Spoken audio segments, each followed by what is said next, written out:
Shalom saudara, kita berjumpa lagi dalam acara program, yaitu kita berdoa bersama-sama, saling mendoakan dan percayalah, doa orang benar bila dengan yakin didoakan, besar kuasanya. Mari kita tunduk kepala, kita berdoa. Bapa kami dalam surga, yang kami kenal di dalam nama Tuhan Yesus Kristus. Kiranya Tuhan Kau mau sucikan hati pikiran kami semuanya, supaya kami boleh menangkap firman Tuhan ini. Bahwa Engkau Tuhan datang untuk memanggil setiap kami dari bidang, dari apa saja persoalan hidup kami, kesulitan, pada saat situasi apapun juga, demi untuk menyelamatkan kami semua dari murka, yaitu dari murka Allah, dari dosa, akibat dosa dan kutuk ini. Terima kasih Tuhan Kau memberkati kami. Kami juga berdoa untuk mereka yang dalam masalah persoalan tantangan, dalam pergumulan, baik itu karir, studi mereka, profesi mereka, keuangan mereka. Bahkan Tuhan kan berdoa untuk mungkin studi dan jodoh mereka, harapan masa depan mereka. Kiranya Tuhan tolong semuanya. Bahkan yang sakit Tuhan sembuhkan di dalam nama Tuhan Yesus. Haleluya. Amin, amin. Satu panggilan, saudara, itu sangat indah sekali ketika orang yang di atas, orang yang mulia, orang yang tertinggi memanggil kita bukan untuk menghukum, namun memanggil untuk menolong kita. Atau memanggil untuk berkawan dengan kita. Atau memanggil untuk bersama-sama dengan kita. Itulah yang Yesus kerjakan kepada setiap kita yang ada di dunia ini. Bahwa kita adalah orang yang berdosa, kita adalah orang yang lemah. Oleh sebab itu Tuhan memanggil kita bukan untuk menghukum kita. Tuhan memanggil kita bukan untuk melakukan sesuatu akibat dari salah kita, sehingga kita harus mendapatkan hukuman atau pelajaran-pelajaran yang harus kita alami. Tetapi justru Dia datang kepada kita untuk menolong kita, untuk menyelamatkan kita, untuk mengampuni dosa, untuk berteman, dan untuk tinggal di dalam kehidupan kita. Itulah Tuhan kita Yesus Kristus yang sudah mati untuk dosa-dosa kita dan bangkit pada hari ketiga untuk menyatakan bahwa Dia tetap hidup, maut tidak akan bisa menguasainya. Dan di sini kita melihat banyak orang dipanggil, saudara, dipanggil. Ada yang dipanggil karena mau dimarahi, dipanggil mau dihukum. Tapi kita dipanggil diberi hadiah. Kita dipanggil mendapatkan kasih karunia. Yaitu hadiah kasih karunia, pengampunan dosa, dan berkat dari surgawi yang besar. Serta karunia-karunia untuk supaya melengkapi kita dalam perjalanan hidup kita. Mari saudara kita membaca firman Tuhan dalam kitab Matius pasal 9. Ayat 9 dan ayat yang ke-10. Matius pasal 9 ayat ke-9. Setelah Yesus pergi dari situ, ia melihat seorang yang bernama Matius duduk di rumah cukai. Lalu ia berkata kepadanya, "Ikutlah aku." Maka berdirilah Matius lalu mengikut dia. Saudara, di sini kita melihat dengan jelas ketika Matius seorang pemungut cukai, dia sedang kerja dan menghitung uang. Sedang rame-ramenya mendapatkan keuangan. Dan firman Allah mengatakan bahwa pemungut cukai itu orang yang berdosa.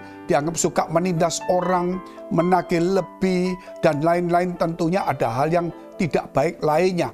Sehingga Alkitab mengatakan bahwa mereka orang berdosa adalah pemungut cukai. Mungkin ada satu dua tidak, saudara, tapi kita bicara pada umumnya. Nah, oleh sebab itu ketika Matius ini, pemungut cukai ini menghitung atau sedang melakukan kerjaannya, Tuhan memanggil dia. Ketika Tuhan memanggil dia, responnya dia langsung dia tinggalkan pekerjaan itu. Artinya langsung resign, langsung dia keluar dari pekerjaannya. Tentu orang saudara akan berpikir, sayang sekali, kerjaan yang bagus, posisi yang bagus, dan dapat uang yang basah dan sebagainya. Tetapi ketika Yesus memanggilnya, kesucian itu menyentuh hidupnya, kebenaran itu membenarkan, kebenaran itu mulai membersihkan hatinya, menyirami hati nuraninya, maka tanpa berpikir panjang kesadaran itu muncul. Sehingga dia tinggalkan saudara situasi yang menyenangkan secara duniawi. Uang yang berkelebihan bisa didapat, di pekerjaan yang bagus, jabatan yang bagus ditinggal dan langsung ikut Yesus. Tidak mudah orang melakukan seperti ini jikalau dia tidak mendapatkan pencerahan dari kebenaran. Sebab itu ketika Yesus memanggil seseorang, disitulah ada kuasa ilahi turun. Sehingga seseorang itu sadar akan dosanya. Seseorang itu sadar membutuhkan Tuhan. Sehingga saudara, orang itu sadar semuanya, sehingga dia berani meninggalkan apa yang dia punya, yang hal yang salah, dan dia mengikuti hal yang benar, yaitu kepada Yesus Kristus. Saya ajak saudara untuk melihat firman Tuhan yang ayat yang ke-10 dari Matius pasal 9 ini.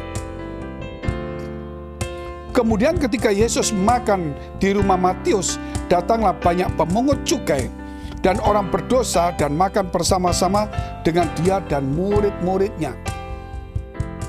Ketika Yesus saat itu diundang makan ke rumah Matius, maka Yesus makan di rumah Matius, maka ada banyak juga pemungut cukai dan juga orang-orang berdosa makan bersama-sama. Yesus datang mencari orang berdosa. Yesus telah menyentuh hati nurani orang berdosa, sehingga orang berdosa tidak terus melakukan dosa kejahatannya, tetapi orang yang berdosa itu sadar akan dosanya, sehingga mereka menghargai kebenaran itu. Sehingga Matius pun mengundang teman-temannya, pemungut cukai. Mungkin pemungut cukai bertanya, "Matius, kenapa kamu keluar? Kamu seorang pemimpin, kamu pangkatnya begini, gak mudah orang dapat pekerjaan seperti kamu, belum ini, belum itu." Tapi Matius berkata, "Aku berjumpa dengan Yesus." Masa secepat itu kamu bisa berubah? Apa yang kamu dapat? Aku gak dapat apa-apa, justru aku tinggalkan. Apa kamu gak salah? Gak salah.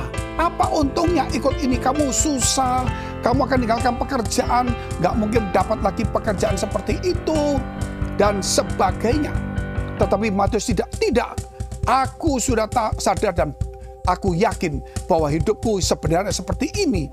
Mengikut Yesus, meninggalkan cara lama, meninggalkan dosa. Akhirnya teman-temannya datang semua otomatis, karena pasti mereka ada pembicaraan, saudara. Maka datang mau melihat siapa itu Yesus. Maka mereka makan bersama-sama.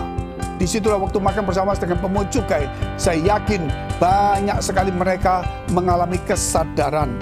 Saudara, ketika kita berjumpa dengan kebenaran, pasti kebenaran itu akan memerdekakan kita.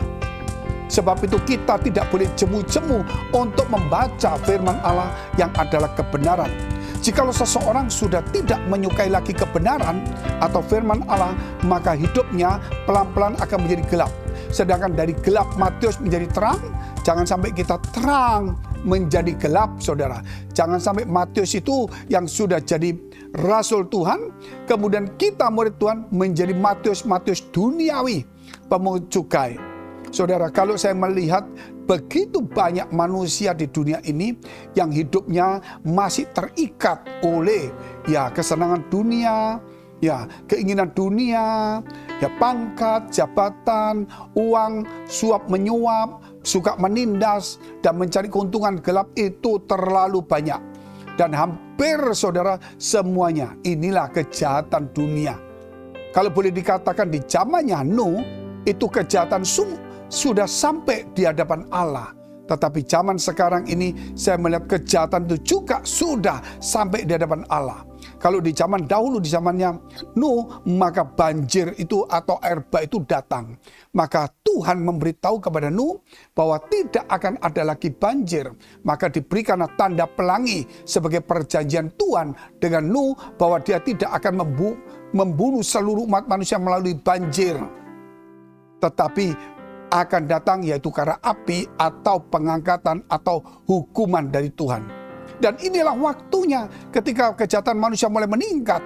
Tuhan menantikan anak-anak Tuhan hidup sepenuhnya dalam kebenaran. Supaya ketika ada panen, artinya panen apa saudara? Yaitu mana itu padi, mana itu lalang, mana itu gandum, mana itu lalang. Artinya seseorang ketika menanam gandum, saudara, lalang tidak ditanam muncul sendiri. Tetapi tidak mungkin ada orang menanam lalang, gandum muncul sendiri. Berarti di sini kebaikan itu harus ditaburkan. Kejahatan itu tidak perlu dilakukan, dia akan muncul sendiri. Itu sebabnya Yesus datang hari ini kepada kita untuk supaya kita ini, saudara, boleh diangkat dalam pengangkatan kemuliaan Tuhan. Waktu kedatangan Tuhan, nafiri dibunyikan, kitalah orang-orang yang boleh mendapatkan kemurahan Tuhan, keselamatan dari Tuhan. Mari kita tunduk kepala, kita mau berdoa. Bapa kami dalam surga yang kami kenal dalam nama Yesus, sungguh kami mengucap syukur kepada Tuhan atas segala kebaikan Tuhan bagi kami semua. Ampuni segala dosa salah kami Tuhan. Saat ini kami berdoa untuk mereka yang dalam pergumulan yang sakit, banyak persoalan karir, studi, perjodohan, keuangan, keluarga, apapun juga. Mereka depresi sendiri, yang sendirian Tuhan, yang kesepian, yang tanpa punya pengharapan, yang putus asa. Biar hari ini Tuhan kami berdoa untuk mereka. Mari dekapkan kedua tanganmu di dadamu. Dan kau yang sakit, tumpangkan tanganmu bagian sakit. Yakinlah bahwa Tuhan datang untuk menolong kita, untuk memanggil kita di dalam nama Tuhan Yesus Kristus. Jadilah pulih, jadilah kuat, dan biarlah berkat Tuhan turun kepada kita. Dan jadilah sembuh di dalam nama Tuhan Yesus. Haleluya. Amin. Jika saudara masih membutuhkan pelayanan doa dan konseling, silakan hubungi nomor yang tertera. Tuhan Yesus memberkati.